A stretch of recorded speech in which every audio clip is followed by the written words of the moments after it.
Selamat Halo, siang Pak Afa. oke Ya, Pak, halo. maaf kita terlambat pagi nih. Tapi alhamdulillah nih peserta Gak sudah apa-apa Pak. menunggu nih empatnya. Nih jadi lumayan nih. Baik Pak, Alhamdulillah. langsung segera mulai Pak Maizal. Boleh, boleh Pak. Nah, nanti untuk pembahasan yang itu yang ke Jepangnya nanti ya Pak ya, habis acara ini aja. Ah, Ya siap, siap kapan-kapan Pak. kita Ah, boleh boleh boleh. Jadi nanti bisa boleh, di boleh. ini ke depan lagi. Baik ya, Assalamualaikum kita mulai. Assalamualaikum warahmatullahi wabarakatuh. Eh Waalaikumsalam warahmatullahi Nah, wabarakatuh. kita hari ini ketemu lagi ya untuk kelas prakuliah berisikan materi tentang knowledge yang berguna untuk tenaga kesehatan. Hari ini mata kuliah adalah K3 untuk yang pertemuan kedua. Seperti biasa nanti Pak Mairizal yang akan menyampaikan, mohon diikuti. Nah, nanti kita kedepannya juga akan mempertimbangkan ada kuis nanti ya. Nah, kuis berhadiah, waduh kan gitu ya. Jadi biar ada manfaatnya juga ada hadiahnya buat yang menang nanti, yang nilai tertinggi. Ya Pak Mei ya, nanti saya minta bahannya untuk dibuat kuis ya Pak Mei. Ya. Baik, baik Pak. Nanti saya pikirkan soal. Baik ya, biar membersihkan waktu silakan Pak Mei Rizal untuk memberikan materinya. Baik, terima kasih Pak Apa dan rekan-rekan sekalian atas waktunya. Assalamualaikum warahmatullahi wabarakatuh. Selamat siang adik-adik sekalian. Nah, ini kemarin tuh saya belum sempat kenalan sepenuhnya dengan adik-adik ya. Sekarang ada yang baru ya, yang masuk ya. Nah, mungkin ini Mbak Gita. Halo Mbak Gita. Ya, suaranya kok nggak ada ya Mbak Gita? Mm-mm. Selamat pagi. Nah, selamat pagi Mbak Gita. Ini rencana mau ngambil jurusan apa Mbak Gita? Perawat. Keperawatan ya. Oke, sudah ini ya, sudah yakin ya dengan keperawatan ya, insya Allah ya. Nanti akan saya jelaskan sedikit ya. Ya intinya pengalaman saya menjadi seorang perawat ya, teman-teman sekalian. Gitu. Kemudian ini Mbak kita di mana? Di Jakarta? Bekasi, Pak. Bekasi. Oh ya, Bekasi. Kemudian ada Mbak Asri, tersambung nggak Mbak Asri? Mbak Asri Nur Latifah. Iya, Pak. Tersambung ya. Nih, rencana ngambil apa Mbak Asri? Keperawatan. Perawat. Perawat. Oke. Nggak usah malu-malu ya Mbak Asri ya. Nanti kalau udah kuliah itu teman-teman harus diminta untuk aktif. Nah, begitu ya. Nah, biasanya kalau kuliah dengan saya sering memberikan yang namanya studi kasus begitu ya terkait dengan keadaan-keadaan terkini begitu ya keperawatan itu karena memang perawat itu susah senang gitu. Banyak senangnya begitu. Banyak senangnya apa? Nah, misalkan contoh seperti Mbak Asri nanti pas praktek ya di semester 3 atau semester 4 biasanya lagi melakukan tindakan medis kepada ibu-ibu misalkan. Ibu-ibu ada anaknya laki-laki. Nah, pasti ditanya, "Neng sudah berkeluarga belum?" begitu. Kalau belum sama anak saya saja. Nah, itu salah satu pengalaman-pengalaman yang sering saya dapatkan ya. Kebanyakannya seperti itu begitu ya. "Mas sudah berkeluarga belum?" "Belum, Bu." "Gimana?" "Kalau belum saya punya anak perempuan. Nah, sama anak saya saja." Nah, itu sering sekali ya. Nah, itu kata-kata seperti itu sering muncul. Makanya itu salah satu kebanggaan ya saya menjadi seorang perawat ya. Kemudian banyak lagi ketemu dengan yang paling berkesan itu adalah pada saat anatomi fisiologi.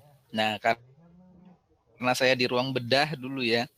Di ruang bedah itu bertemu dengan bermacam-macam orang begitu. Nah, itu banyak sekali suka duka yang saya dapatkan, termasuk yang akan kita bahas ini masalah keselamatan kerja begitu ya. Nah, Suka dukanya apa kalau seandainya menjadi seorang perawat, begitu ya. Itu nanti yang sering sekali saya alami ketika sudah selesai operasi, begitu ya.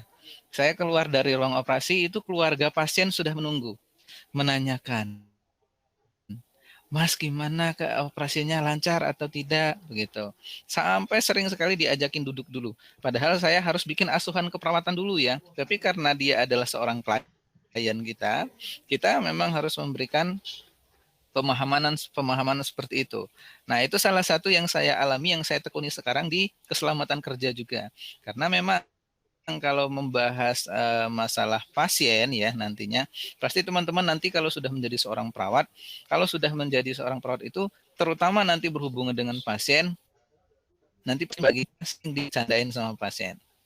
Ya syukur-syukur kalau dapat yang pasiennya ganteng ya Mbak kita ya, kayak gitu ya, gitu ya itu namanya yang namanya uh, seorang perawat. Kemudian ada banyak cerita seru lagi ya nanti kalau seandainya menjadi seorang perawat itu ya. Oke, dari Mbak Asri sudah. Mbak Febri Riani sudah tersambung belum, Mbak Febri? Sudah. Sudah. Oke, ngambil apa Mbak Febri rencana? Perawat. Perawat juga. Oke. Ya, semoga sukses ya teman-teman ya. Kemudian ada Mbak Sinta nih yang baru bergabung. Halo Mbak Sinta, terhubung?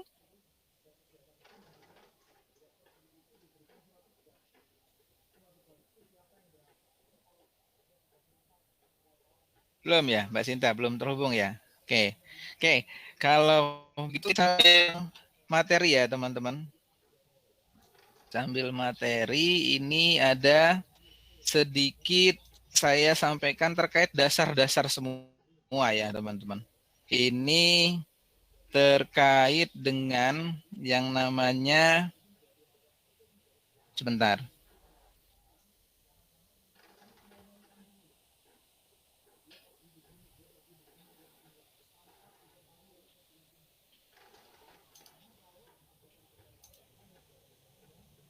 Ya, PowerPoint-nya sudah terlihat belum teman-teman? Ya, Pak. Mbak kita PowerPoint-nya sudah ya? Sudah terlihat ya? Sudah, Pak. Sudah ada Pak, sudah kelihatan Pak. Oke, sudah ya? Oke, oke teman-teman. Nah, ini kita bahas secara sedikit di pengantar upaya kesehatan kerja. Ini sebenarnya banyak cerita seru yang saya dapatkan ya teman-teman. Nah, saya tidak akan terlalu banyak membahas namanya teori ya teman-teman. Saya akan bahas yang namanya bagaimana upaya dasar-dasarnya dulu deh. Untuk teori bagaimana nanti teman-teman menjadi seorang perawat, nanti teman-teman dapatkan di perkuliahan saja begitu ya. Yang sekarang itu saya akan menjelaskan secara pengantarnya dulu begitu ya.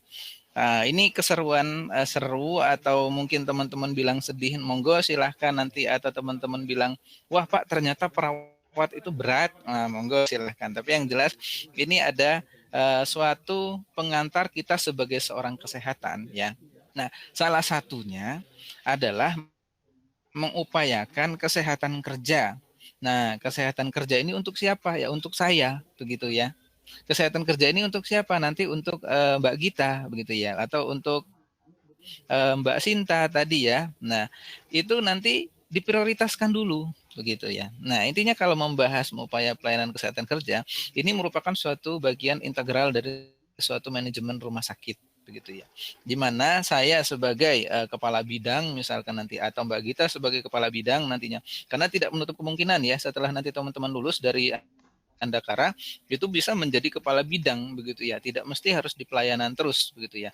Nah, atau mungkin malah bisa jadi manajer perawat begitu ya, atau malah jadi di kepala komite. Banyak sekali teman-teman kita itu yang di kepala komite itu membahas masalah seperti ini ya teman-teman, kalau sudah di komite begitu. Nah, bagaimana nanti kalau seandainya Mbak Gita menjadi seorang perawat begitu, atau berhubungan dengan pasien. Nah, Mbak Gita yang melaksanakan, kemudian Mbak Sinta tadi yang sebagai komite yang membuat kebijakan. Nah, itu secara sederhananya ya, kalau kita membahas secara integral dalam manajemen rumah sakit. Nah, jadi sehingga kalau diartikan yang namanya pelayanan kesehatan kerja kita di rumah sakit, yaitu itu mencakup semuanya. Salah satunya yang sering terjadi sekarang itu, yang sedang terjadi itu adalah masalah COVID ya, teman-teman ya. Bayangkan tuh bagaimana capeknya teman-teman kita yang ada di rumah sakit. Nah, kemudian bagaimana juga amal ibadahnya juga yang teman-teman kita di rumah sakit yang mereka dapatkan gitu dengan suasana yang sekarang ini. Nah, maka dari itu, misalkan Mbak Gita yang nanti sudah menjadi orang manajemennya rumah sakit atau menjadi kepala bidangnya perawat di rumah sakit, wajib memberikan pelayanan kesehatan kerja kepada rekan-rekannya begitu. Ini bukan tugasnya manajemen saja, karena nanti teman-teman kan pasti menjadi kepala ruangan ya kan, pasti menjadi CI clinical instructor gitu ya, pasti menjadi yang namanya perawat asosier nantinya atau perawat pelaksana begitu ya. Nah, itu wajib menjelaskan yang namanya pelayanan kesehatan kerja, sehingga kalau diartikan ya, ini kalau secara pengertian ya, itu ada kondisi fisik baik itu mental, sosial seseorang terbebas dari penyakit atau gangguan kesehatan. Nah, ini secara pelayanan kesehatan kerja. Ini biasanya didapatkan dari ILO. Nah, kalau ada satu lagi yang dari WHO, karena kan kiblat kita kan ada di WHO, teman-teman, kalau sudah menjadi seorang perawat nanti ya. Nah, kalau disebut dengan kesehatan ya, itu orang yang sehat ya, itu adalah orang yang sehat bio, psiko, sosio, spiritualnya. Nah, itu dikatakan orang sehat. Jadi itu tugasnya Mbak Gita nanti ya, atau tugasnya Mbak Sinta nantinya dalam melaksanakan keperawatan. Bagaimana menjamin rekan-rekan sejawat kita itu sehat secara biologisnya. Nah, apa yang dimaksud dengan secara biologis? Ya kebutuhan biologisnya. Apa kebutuhan biologis? Salah satu oksigen, gitu. Oksigen itu kebutuhan biologis, teman-teman, gitu. Kebutuhan kasih sayang itu kebutuhan biologis, teman-teman, begitu ya. Kebutuhan diperhatikan, ya kan? Itu kebutuhan biologis, itu namanya kebutuhan biologis. Nah, kemudian ya jangan sampai juga nanti teman-teman memberikan kebutuhan seksual mentang-mentang ini kebutuhan biologis, tidak boleh juga, begitu ya, teman-teman. Itu harus dihindari begitu. Nah, itu merupakan kebutuhan-kebutuhan biologis. Kemudian tapi apalagi Pak selain kebutuhan biologis begitu ya? Ada kebutuhan sosial. Nah, disinilah yang banyak terjadi suka dukanya kalau menurut saya. Perawat itu kan dituntut harus ramah ya, teman-teman ya. Nah, ramah kita. Sehingga saking ramahnya klien kita itu terkadang sering salah persepsi gitu. Wah, ini mbaknya baik banget, udah cantik baik lagi gitu ya. Perawatnya udah cantik baik lagi. Nanti tiba-tiba ditanya minta nomor. Nah, itu salah satu contoh-contoh. Jadi apa itu kebutuhan sosial atau sehat secara sosial? Kita mampu berkomunikasi dengan rekan-rekan, kita mampu berkomunikasi dengan pasien, kita mampu berkomunikasi dengan masyarakat yang luas. Itu dikatakan sehat secara sosial. Itu kan ada biososial, kemudian psikologis. Nah, apa yang dimaksud dengan kesehatan secara psikologis yang di dalam keperawatan? Itu ada sehat emosionalnya. Gitu. Bukan saja emosionalnya saja, tapi bagaimana tata laksana peran dia atau tanggung jawab dia dalam melaksanakan tanggung jawab keperawatan. Nah, begitu. Seperti teman-teman sekarang yang tergabung dalam penanggulangan COVID sekarang, itu saya yakin tingkat psikologinya itu mereka sangat tinggi. Nah, itu saya baru selesai melaksanakan penelitian ya, itu antara hubungan stres psikologis terhadap kinerja perawat atau dalam memberikan asuhan keperawatan. Yang saya dapatkan begitu ya, memang pada saat pada saat COVID sekarang, stres tersebut tinggi untuk seorang perawat. Nah, maka ini tugasnya nanti teman-teman yang sebagai ahli K3 di perusahaan atau nanti teman-teman menjadi ahli K3 perusahaan juga, tidak mesti harus di rumah sakit ya teman-teman, atau malah menjadi kesehatan kerja di rumah sakit, atau malah menjadi perawat kesehatan kerja di rumah sakit.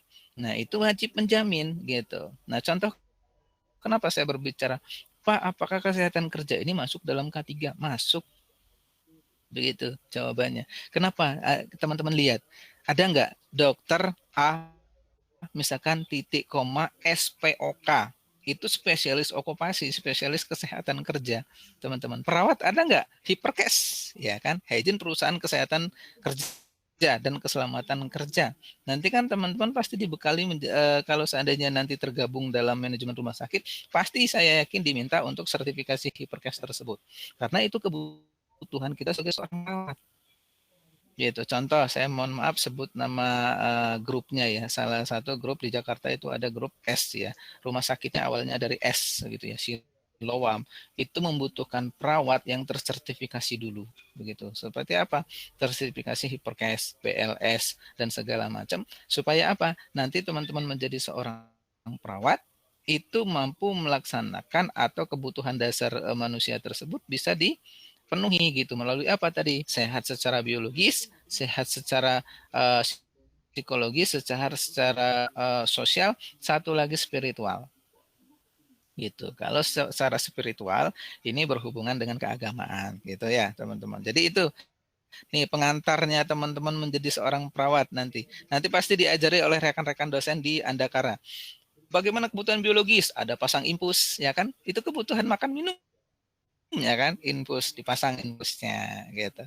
Kemudian kebutuhan biologis dengan saluran perkemihan misalkan nanti diajari oleh dosen-dosennya memasang kateter gitu ya kan. Kateter itu selang yang dipasang pada genitalia laki-laki atau perempuan supaya melancarkan proses perkemihan pasien kita. Salah satunya seperti itu teman-teman.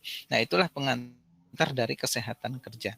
Ya, tapi kalau kesehatan ini sebetulnya kesehatan itu luas ya, global. Nah, ada global health, ada health occupational, kemudian ada health pasien, ada pasien safety dan segala macam.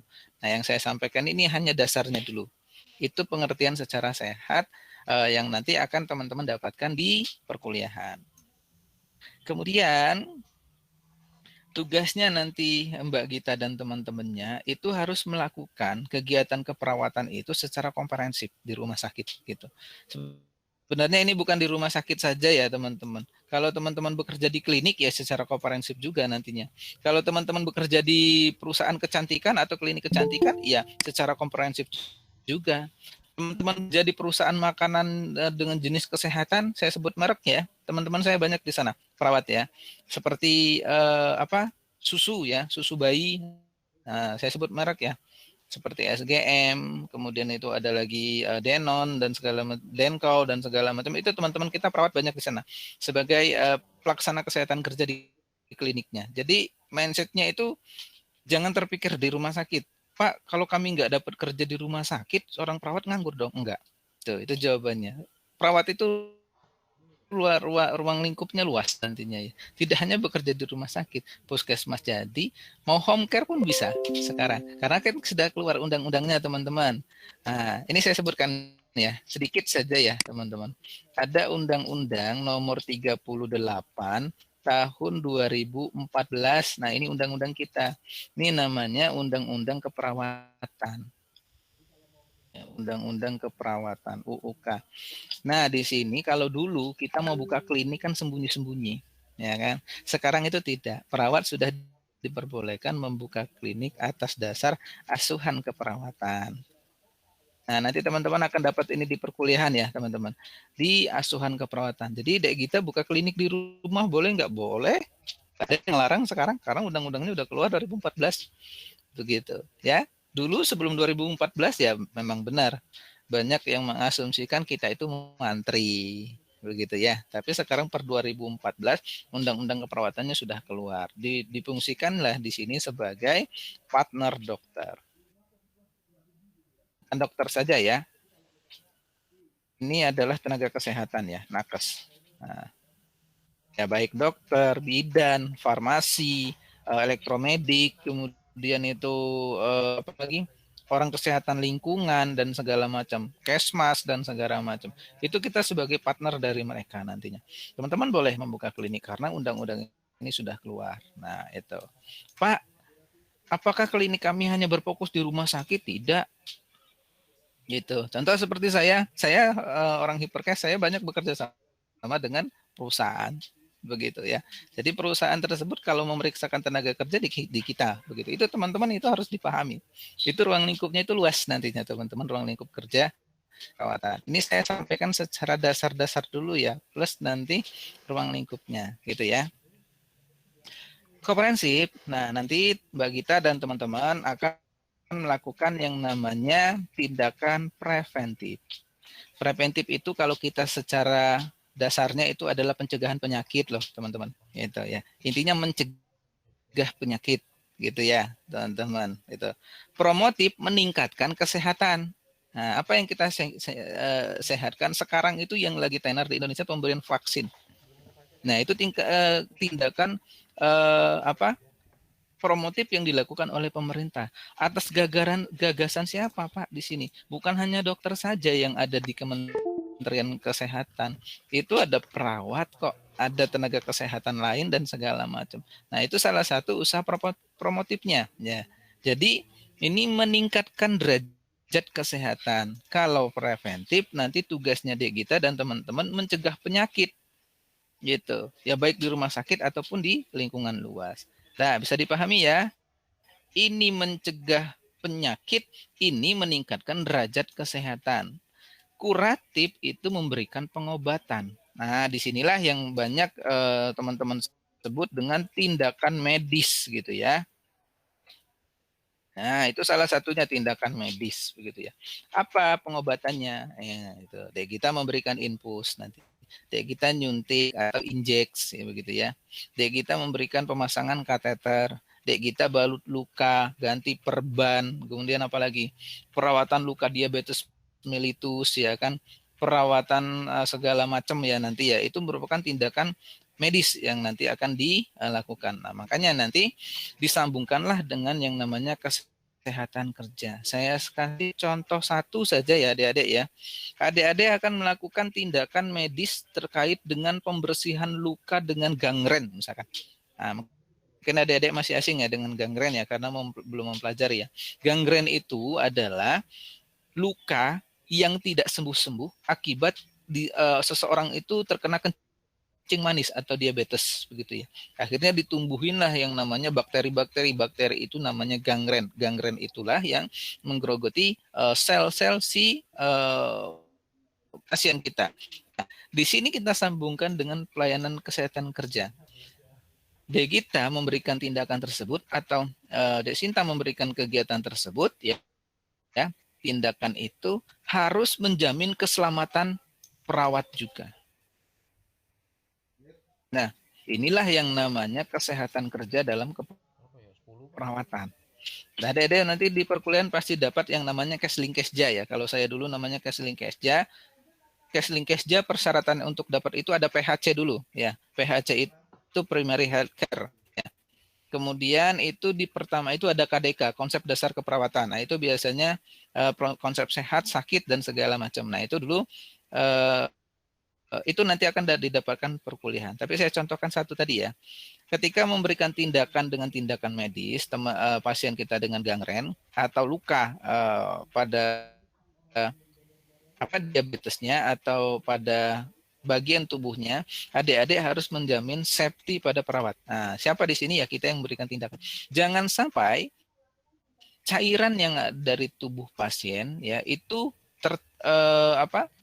kontak dengan kulit kita atau kontak dengan anatomi dan fisiologi tubuh kita, sehingga kemungkinan apa ya darah kita nanti kalau seandainya terkontaminasi dia bisa tercemar atau bisa terjadi infeksi akibat dari apa ini tadi gitu. Tindakan yang kita lakukan inilah kesehatan kerja.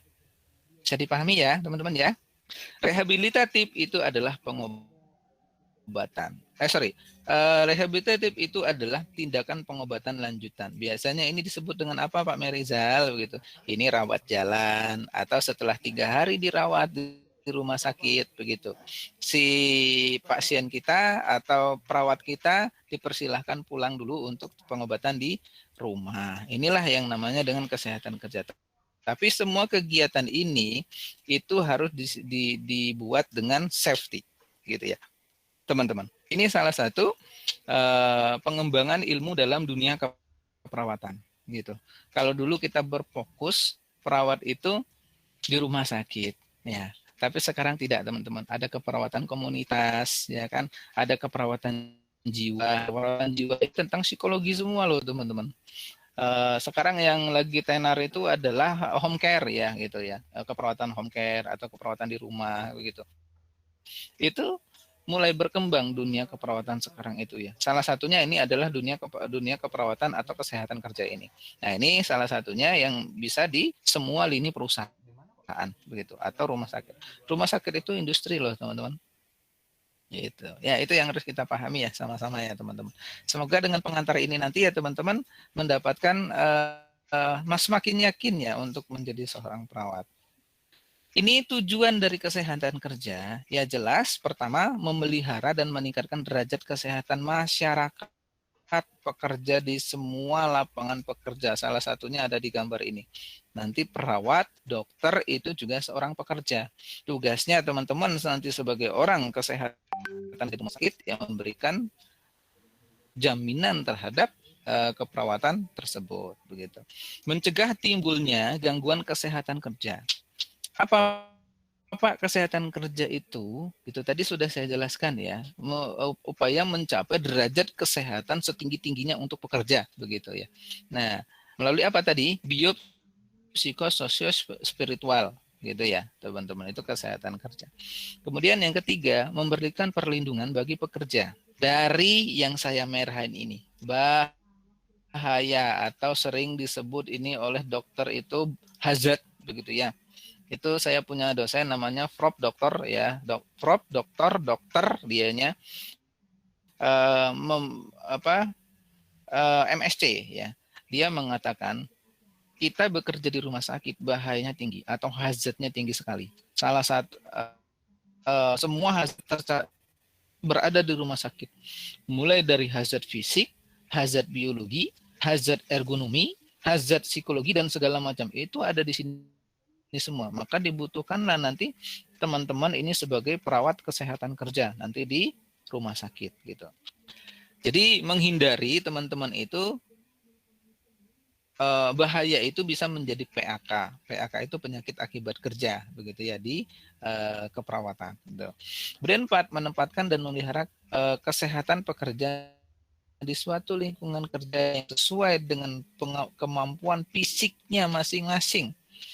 Ya, psikisnya masing-masing, emosionalnya masing-masing. Itu nanti tugasnya adik-adik sekalian ya dalam memberikan tindakan ini. 5, penyesuaian setiap orang kepada pekerjaan. Nah, ini dia tujuan dari kesehatan kerja join WHO dan ILO. Nah, ini sekali ya teman-teman sebagai pengantar dulu ya teman-teman. Untuk teorinya nanti di perkuliahan ya teman-teman. Bagaimana Pak pelayanan kesehatan kerja? Itu ada 12 nanti yang akan teman-teman dapatkan di perkuliahan gitu ya. Ada 12 pelayanan kesehatan kerja yang nanti akan didapatkan. Kemudian bagaimana Pak tindakan pemasangan kateter sesuai dengan kesehatan kerja? Nanti itu kan ada SOP. Nah, gitu ya teman-teman yang nanti akan teman-teman dapatkan di rumah sakit atau di perkuliahan. Biasanya ketika kita akan melakukan praktek nanti di semester 3 biasanya atau semester 4, itu biasanya kita dibekali dulu dengan yang namanya itu adalah, kalau kita sebut namanya dulu itu adalah pembekalan ya, tapi di sini disebut ini bahkan sudah masuk dalam program pemerintah, semua institusi itu harus menjalankan yang namanya kesehatan kerja dan keselamatan kerja, baik itu untuk tenaga kerja atau mahasiswa praktikan. Nah, itu nanti teman-teman pasti akan diajarkan ya hal-hal seperti ini ya teman-teman. Nah, penyakitnya apa sih Pak Mirizal? Penyakitnya yang didapatkan ini kalau di rumah sakit banyak sekali. Contoh data yang saya dapatkan per 2019 ya. 2019 memang sudah 2 tahun ya. 2019 bulan April. ILO dan WHO merilis ya. ILO dan WHO itu merilis itu tenaga kesehatan yang menderita penyakit akibat kerja itu mencapai 40 juta di seluruh dunia. Itu paling banyak apa teman-teman? Hepatitis. Itu teman-teman kita, teman-teman kesehatan yang tertular hepatitis juga banyak. Kemudian apa teman-teman? Ada HIV juga, teman-teman. Itu masalah PAK. Kemudian apalagi yang paling banyak teman-teman itu adalah musculoskeletal disorder atau MSDS ya, atau MSDS disebutnya itu. Itu biasanya didapatkan karena kita nyeri kelainan pada syaraf otot tulang belakang atau otot rangka karena kita melakukan tindakan operasi dengan posisi yang tidak benar. Nah, itu makanya tugasnya perawat kesehatan kerja dan dokter kesehatan kerja. Itu nanti di rumah sakit menjamin hal-hal seperti ini. Jadi kalau berbicara penyakitnya banyak sekali teman-teman yang penyakit akibat kerja yang nanti teman-teman temukan di rumah sakit. Nah, maka dari itu saya bilang tadi, kalau berbicara perawat, Pak, jangan perawat deh. Semua tenaga kesehatan suka dukanya banyak sekali. Gitu. Tapi senangnya saya banyak sekali gitu. Suka dukanya dulu ya. Dukanya itu yang pertama itu ketika bekerja shift malam ya, ini cerita pribadi ya teman-teman. Ketika bekerja shift malam kita jadwalnya istirahat, ada korban meninggal di ruangan ICU atau di ruangan manapun itu. Otomatis kan kita harus melakukan perawatan terminal ya. Nanti di teorinya itu ada perawatan terminal atau perawatan pada pasien meninggal begitu. Secara tidak langsung terkadang kita itu menjadi lampiasan dari keluarga pasien gitu. Ini kenapa bisa meninggal dan segala macam? Kenapa tidak diberikan pengobatan? Kenapa nggak dikasih obat ini, sus? Kenapa nggak diberikan ini, dok? Misalkan. Nah, karena apa? Mereka tidak mengerti begitu ya. Mereka tidak mengerti tentang prosedur kesehatan kerja, maka di sini kita akan menjadi stres nih, merasa kita bersalah, merasa dan segala macam. Nah, inilah penyakit akibat kerja, makanya digolongkan nanti salah satu penyakit akibat kerja itu adalah stres. Itu merupakan penyakit akibat kerja juga, teman-teman. Akhirnya apa? Tidak mau lagi melakukan kegiatan medis gitu. Itu salah satu contoh teman-teman penyakit akibat kerja. Stres ya, salah satu contoh yang paling ringan dulu nih. Kalau sudah berhubungan silikotosis, berhubungan dengan asbestosis, sudah berhubungan dengan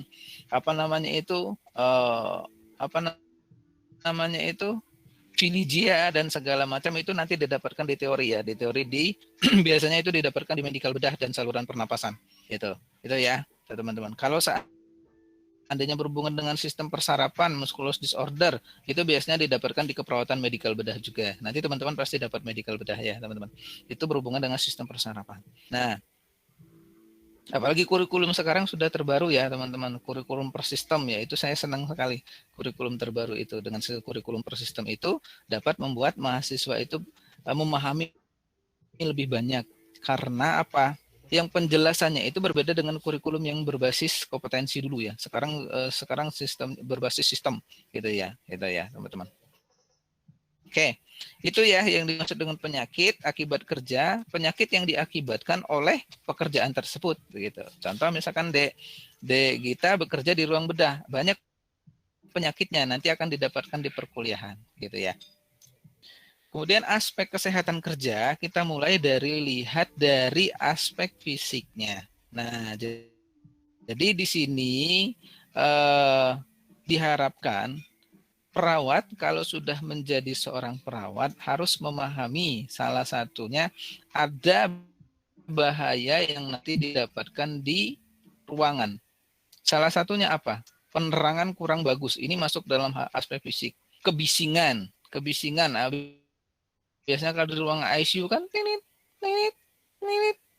itu kan membuat kita stres ya. Nah, disinilah nanti ada keterampilan-keterampilan yang akan didapatkan ya di perkuliahan. Kemudian ada aspek mental. Ya, ini tadi yang saya jelaskan cukup lebar tadi ya. Mental ini ada pikiran sehat, emosional sehat, spiritual sehat.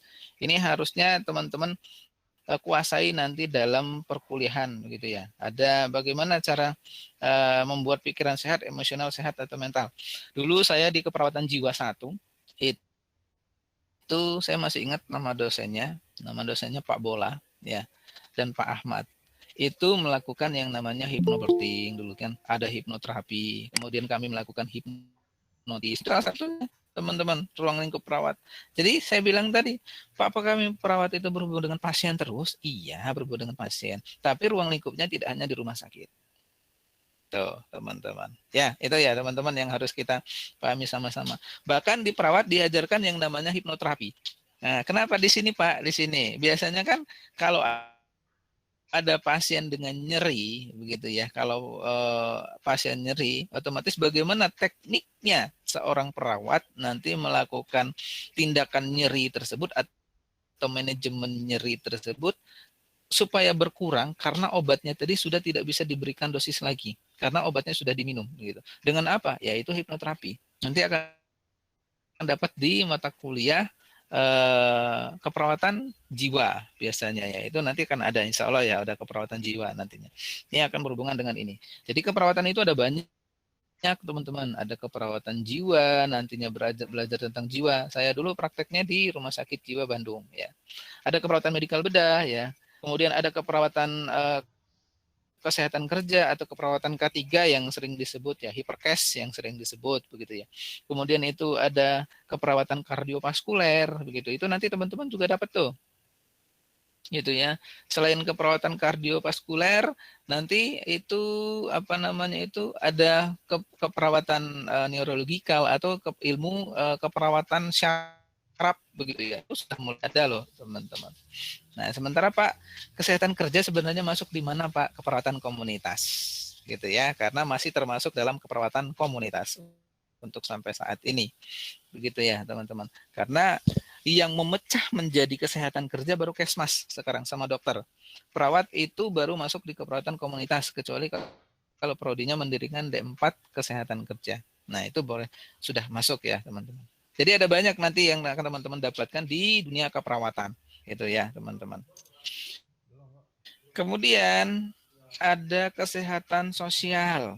Ya, salah satunya kita berhubungan dengan yang namanya pasien, keluarga pasien, kita berhubungan dengan manajemen, kita berhubungan dengan yang namanya rekan sejawat, kita berhubungan dengan PPNI. PPNI mudah-mudahan sudah tahu ya, Persatuan Perawat Indonesia itu organisasinya gitu ya. Itu teman-teman harus pahami sesama gitu ya.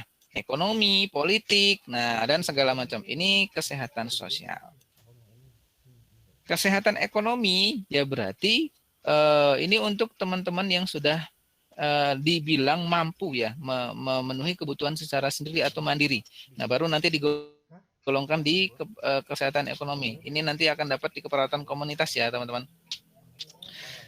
Nih, nanti ada di KDK juga akan membahas kebutuhan hidup dasar, salah satunya ekonomi kesehatan nantinya, ekonomi keperawatan, bantuan hidup dasar dan segala macam, kemampuan membeli sandang pangan papan, nah itu nanti akan dibahas juga nanti di keperawatan dasar ya. Nah, KDK ya. Nanti akan dibahas di KDK ya, keperawatan dasar. Nah, nanti terkait nama mata kuliahnya itu institusi akan dikembalikan ke kebijakan institusi masing-masing. Yang jelas KDK 1, KDK 2 itu harus ada. Konsep dasar keperawatan, begitu ya, teman-teman. Kemudian, kecelakaan kerja biasanya yang didapatkan oleh dokter, perawat, atau tenaga elektromedis dan tenaga kesehatan lainnya, itu biasanya ya, itu mempengaruhi kondisi fisik, itu mempengaruhi kondisi ekonomi, anatomi, dan fisiologi tenaga kerja. Nah, siapa ini yang dimaksud tenaga kerja? Yaitu tadi tenaga kesehatan yang ada di rumah sakit. Gitu. Jadi di sini diharapkan nanti kita menghindari kecelakaan kerja ya teman-teman sebagai seorang perawat.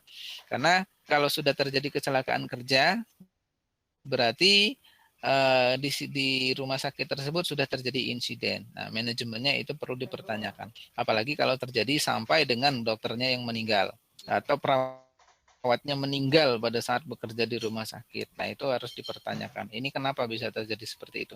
Itu bisa diminimalisir nanti di teori-teori keperawatan di perkuliahan ya, teman-teman. Ini saya sampaikan secara dasar dulu.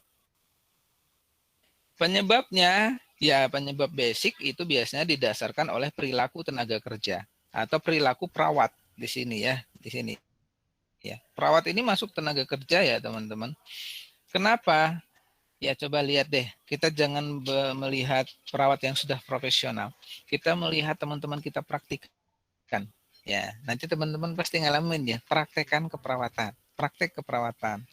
Nah, apa ya kalau dulu namanya itu PK1, PK2 begitu ya. Praktek klinik. Itu perilaku kerja, perilaku kita seorang perawat itu mencerminkan itu pribadi kita atau kemampuan kita memberikan penata laksanaan pada pasien dan rekan sejawat.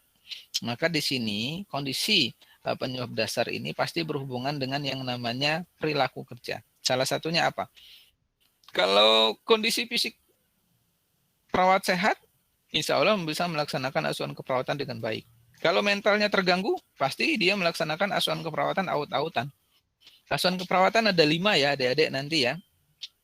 Ada pengkajian. Pengkajian ini kita memeriksa tenaga pasien atau tenaga kesehatan lainnya. Ya. Kemudian itu yang kedua itu ada pembuatan diagnosa. Ya. Diagnosa apa ya? Diagnosa keperawatan, bukan diagnosa medis. Nanti akan didapatkan di perkuliahan. Ketiga, pembuatan intervensi dari diagnosa. Itu akan dapat ya nanti ya. Keempat, itu ada implementasi. Terakhir itu ada evaluasi. Itu akan dapat ya nanti adik-adik bikin laporan itu ya. Jadi ada 5 tahapan ini. Apa namanya tadi? Mulai dari pemeriksaan sampai dengan evaluasi. Oke, itu nanti akan dapat di perkuliahan. Penyebab langsung ini ANSEP X. Nah, biasanya apa? Kalau di rumah sakit ada mereka ini loh teman-teman. Ya, mereka ini biasanya mengukur semua keselamatan yang ada di rumah sakit, termasuk gas oksigen itu diukur. Gitu ya teman-teman. Jadi Pak perawat boleh nggak bergabung di sini? Boleh, tergantung nanti teman-teman dapat di penempatan di mana. Begitu. Kemudian penyebab langsung itu mulai dari kondisi bahaya, kemudian ada tindakan yang berbahaya, atau lebih kenal dengan dosen saya, namanya dosennya apa namanya itu, dia berkata, ya kata si dosennya itu, setiap lakukan tindakan keperawatan, hindari unsafe action atau unsafe condition. Berarti perilaku yang berbahaya dan kondisi yang berbahaya. Begitu. Contohnya apa? Ya, kondisi yang berbahaya. Pada saat melakukan operasi, penerangan tidak cukup. Sementara kita sebagai seorang perawat harus tahu penerangan di ruangan operasi itu minimal 100 lux ya. Itu karena saya di ruang operasi ya, jadi saya paham sekali. Itu minimal 100 lux. Jika kurang dari 100 lux, maka ruang operasi itu harus ditambah dulu lampunya atau diberikan lampu sorot seperti yang di atas ini. Oh. Berapa humidity Pak yang harus kita dapatkan di ruang operasi? Nah, itu tergantung nanti dari jenis sterilisasi yang ada di ruangan operasi, begitu ya. Humidity bagaimana? Diusahakan humidity itu di antara 24 sampai 26 derajat Celcius. Tuh, itu nanti akan dapat ya di manajemen keperawatan ya, teman-teman ya. Nah, itu salah satu supaya kita menghindari unsafe condition. Gitu. Kalau unsafe action itu terkait dengan kejadian-kejadian keperawatan itu melakukan tindakan tidak sesuai dengan SOP begitu ya, itu kesehatan kerja semua ya, tidak sesuai dengan kegiatan dan segala macam. Itulah yang disebut dengan penyebab kecelakaan kerja.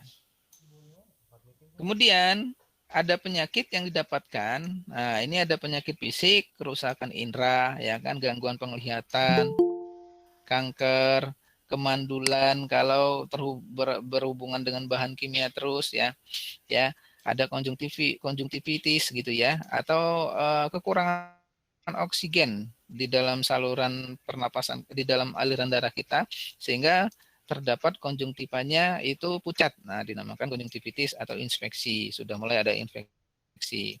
Ada katarak lensa mata karena apa? Kita perawat kan apalagi di pada saat COVID sekarang itu menggunakan APD kacamata Google ya kan. Nah, itu bisa menyebabkan semua. Atau kalau kita di ruangan X-ray ya, nanti keperawatan radiologi itu kan kita berhubungan dengan sinar X nantinya. Ini yang disebut dengan kondisi-kondisi fisik ini ya, teman-teman. Nanti dapat lebih lanjut ya di perkuliahan. Kimia ini ada gas beracun, ada keracunan timah atau timbal dan segala macam. Ini juga bisa. Biologi yang sekarang lagi tenar itu adalah coronavirus gitu, atau bisa juga dari antraks ya, begitu ya. Bukan antraks saja ya, ini dan lain-lain ya. Banyak sekali ya teman-teman biologi dari rumah sakit tersebut. Salah satunya coronavirus tadi, kemudian itu ada hepatitis, ada HIV. Nah, itu hati-hati nanti ya teman-teman kalau sudah menjadi seorang perawat. Mental stres gitu ya. Nah, ini asuhan keperawatannya. Saya jelaskan ini saja deh. Kepala-kepalanya saja. Nanti untuk asuhan keperawatannya, nanti semoga teman-teman sangat menyenangi asuhan keperawatan karena ini intinya dalam kita melakukan tindakan keperawatan ya. Nanti di perawat gitu. Keluhan harus dikaji, keluhan pasien apa saja. Pak, keluhannya apa, Pak? Begitu ya kalau di dalam kesehatan kerja. Nah, biasanya perawat di sini si pasien akan menjelaskan, saya sesak napas Pak gitu. Nah, perawatnya nanya lagi nih biasanya, Pak kerja di mana gitu kepada pasien ya, ini ya teman-teman, kepada pasien. Saya kerja di tambang Pak. Tambang apa Mas? Kata si Pak, kata si perawat. Tambang batu bara. Bisa dipastikan nanti ini adalah gangguan saluran pernapasan akibat debu batu bara yang nanti diagnosisnya pasti keluarnya, kemungkinan keluarnya itu DX-nya adalah silikotosis. Silikotosis. Oh, salah satu teman-teman ya. Silikotosis. Salah satu contoh saja ya, teman-teman. Masih banyak contoh-contoh yang lain ya, teman-teman. Ada keracunan H2S dan segala macam. Ini yang namanya asuhan keperawatan kesehatan kerja. Gitu. Nanti kolaborasi dengan siapa Pak Mei gitu ya. Nanti ini kita ada advice dokter ya SPOK. Nah, toh. Bisa dipahami ya sampai sini ya teman-teman. Nah, jadi teman-teman nanti ini pasti berhubungan dengan hal-hal seperti ini. Saya yakin setiap rumah sakit pasti punya kesehatan kerja, tidak mungkin enggak. Nah, contoh, saya kasih contoh yang ada di Jakarta aja deh, Siloam. Itu rumah sakitnya atas bentuk apa? Dia bukan yayasan, sudah perusahaan. Banyak nggak pekerja di sana diperiksa di sana? Iya, pekerja yang ada di Balaraja itu rata-rata ke sana semua karena sudah perawatnya sudah tersertifikasi Hipercare semua gitu ya. Itu salah satu contoh nanti ruang lingkup adik-adik sekalian ya dalam melaksanakan keperawatan gitu. Kemudian riwayat penyakit sekarang nanti teman-teman adik-adik akan mempelajari PQRST di sini. Nah, prevalensi, coequivalent, kemudian rasio, S-nya skala, T-nya time. Nanti akan mempelajari itu. Riwayat penyakit sebelumnya ini didapatkan atas riwayat penyakit terdahulu dan keluarga. Nanti akan dapat hal-hal seperti ini ya. Pekerja, riwayat pekerja tadi ini berdasarkan atas pekerjaan pasien. Tuh. Nah, nanti akan dapat hal-hal seperti ini ya adik-adik sekalian ya. Saya tidak akan menjelaskan lebih panjang ya. Nanti ini satu mata kuliah asuhan keperawatan ya. Oke. Membandingkan gejala penyakit, ya ini tadi masih masuk dalam riwayat kajian penyakit terdahulu. Salah satu contoh diagnosa aja. Ini misalkan Gita tadi atau Mbak Gita sudah jadi seorang perawat. Berarti harus membuat diagnosa toh. Nah, salah satunya diagnosanya ini. Resiko peningkatan penyakit akibat kerja berhubungan dengan kurangnya pengetahuan pekerja di perusahaan dan standar keselamatan kesehatan kerja, penggunaan APD, posisi kerja, dan sebagainya macamnya.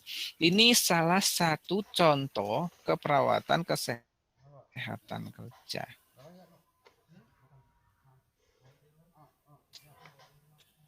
Ini dia.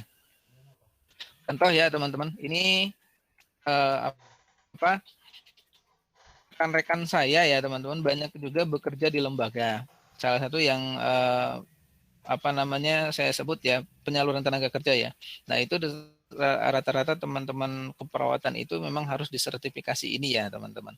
Nah, itu biasanya didapatkan dari lembaga mana Pak? Lembaga milik pemerintah. Gitu.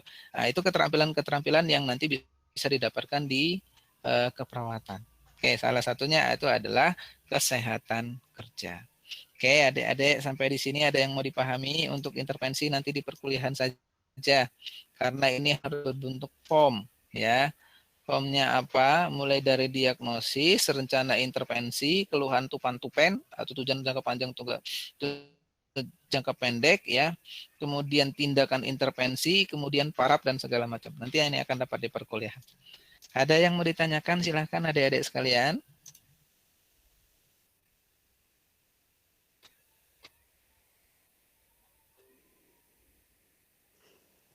Selamat siang, Pak. Saya ingin bertanya. Selamat siang. Siapa? Gita, Pak. Mbak Gita. Monggo Mbak Gita. Bagaimana cara untuk mencegah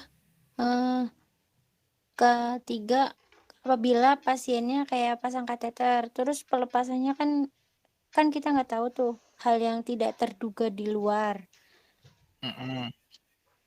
Eh, Ya, Pas benar. pelepasan kateter itu tiba-tiba keluar cairan apa namanya darah dari Cairan darah darah dari atau urin ya. pasien. Mengenai baju itu bagaimana ya, Mm-mm. Pak?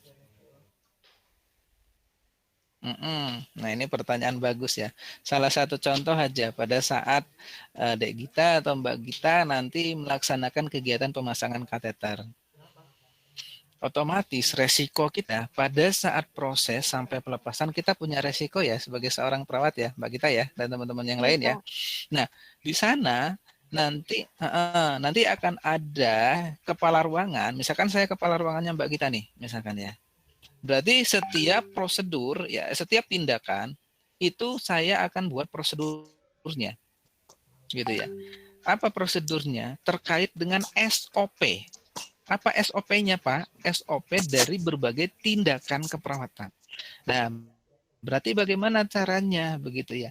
Sebelum ada SOP ya, di atas itu nanti kalau kita belajar pembuatan SOP ya, nanti kalau praktek ya pasti diajarkan membuat SOP.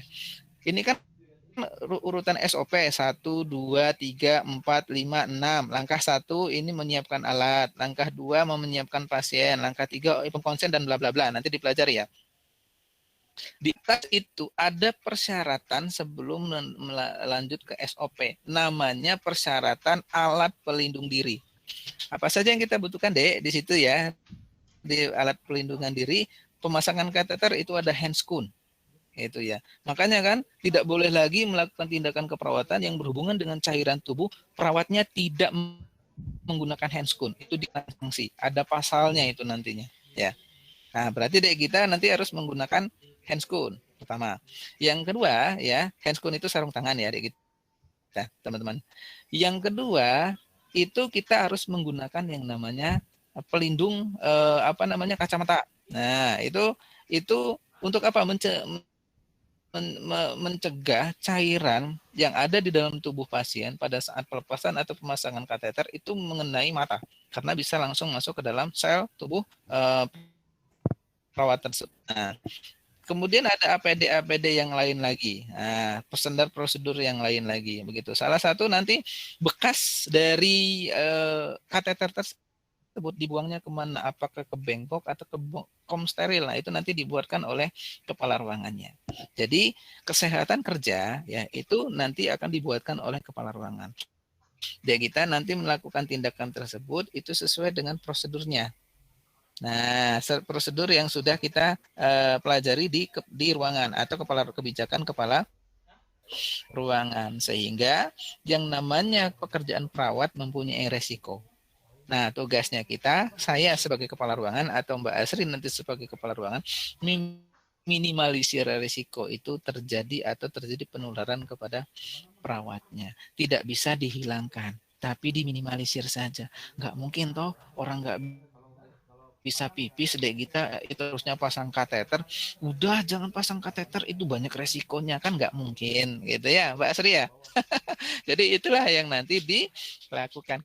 Kita meminimalisir resiko dengan cara apa? Di SOP tersebut dicantumkan APD-APD yang diperlukan. Nanti ketika akan melakukan tersebut, kan kalau kita di dalam ruangan kan ada pantry ya namanya ya, saya sebutnya pantry, itu adalah pengumpulan alat-alat APD semua. Nah, alat-alat APD ketika melakukan itu disediakan oleh rumah sakit, gratis diambil. Nah, tapi tidak boleh dibawa pulang. Kalau zaman dulu ya, kalau pegawai, maaf ya ini ya, pegawai puskesmas dan segala macam, suntikannya dibawa pulang buat praktek di rumah gitu intinya ya. Nah, itu nggak boleh gitu ya. Kalau di kampung ya, nggak tahu kalau di kota ya, adik-adik sekalian ya. Bisa dipahami Mbak kita. Nah, seperti itu ya, nanti akan ada masalah seperti itu. Yang jelas tetap harus dihadapi, nggak boleh ditinggalkan. Nah, seperti apa? Orang HIV, kita kan resikonya tinggi tuh sebagai orang rawat ya, merawat orang HIV. Iya. Makanya kalau teman-teman masuk di ruangan HIV, itu kan pakaiannya sudah pakai pakaian astronot. Nah, nanti lihat deh di rumah sakit kalau sudah praktek ya. Nah, pasti akan ada namanya APD pencegahan inspeksi seperti itu. Itu namanya kesehatan kerja. Bisa dipahami nggak gambaran dari tadi awal sampai sekarang? Apa sih sebenarnya saya sebagai seorang perawat nanti diberikan kesehatan kerja untuk apa sih sebenarnya seperti itu? Bisa dipahami nggak kira-kira teman-teman? Bisa, Pak. Terjawab ya Mbak Gita ya? Jawab, Pak. Terima kasih, Pak. Monggo Mbak Asri. Sama-sama Mbak Siti, Mbak Febri, dan teman-teman yang lain jika ada yang ditanyakan monggo silahkan. Ayo Mbak silakan. Asri nanya, Pak ada nggak calon nanti kalau udah jadi perawat gitu ya? Ini yang on masalahnya Mbak Asri sama Mbak Gita ya. Jadi yang lain ini Senator Rohmawati. Nah, Febri, tersambung nggak? tunjukkan. Mana?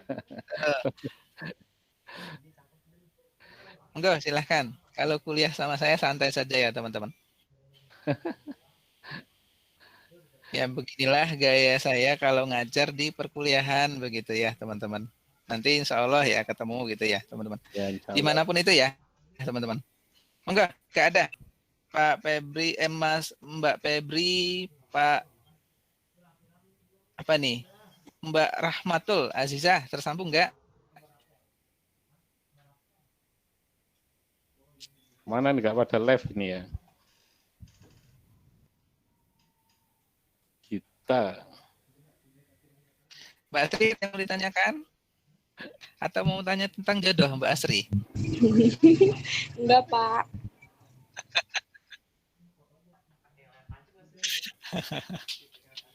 Silahkan yang lain teman-teman. Saya sambil minum ya. Ya, Pak. Apa?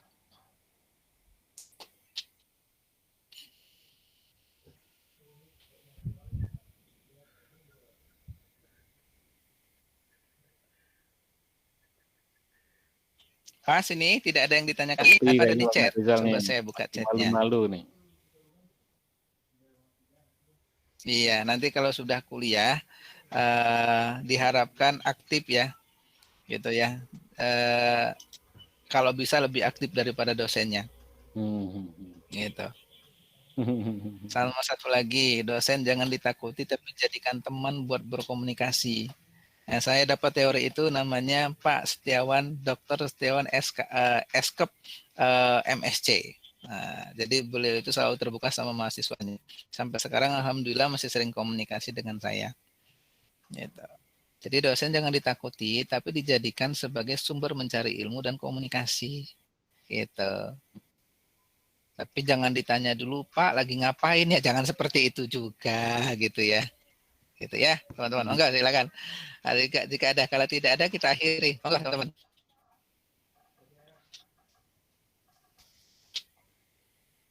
Pas? Oke, kalau pas sepenuhnya saya kembalikan lagi ke apa ya, dari saya mohon maaf jika terjadi kesalahan baik itu masalah internet atau masalah komunikasi terganggu dan segala macam. Pesan saya teman-teman apa namanya itu kalau nanti menjadi seorang perawat itu harus menekuni dengan hati. Itu karena apa? Kalau udah dengan hati nanti itu semuanya itu pasti lancar.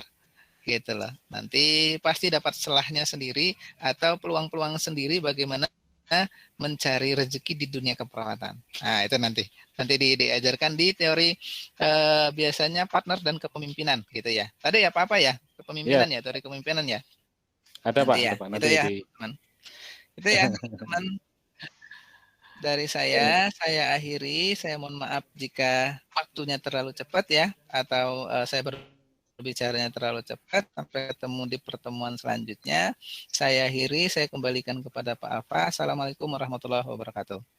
Waalaikumsalam warahmatullahi wabarakatuh.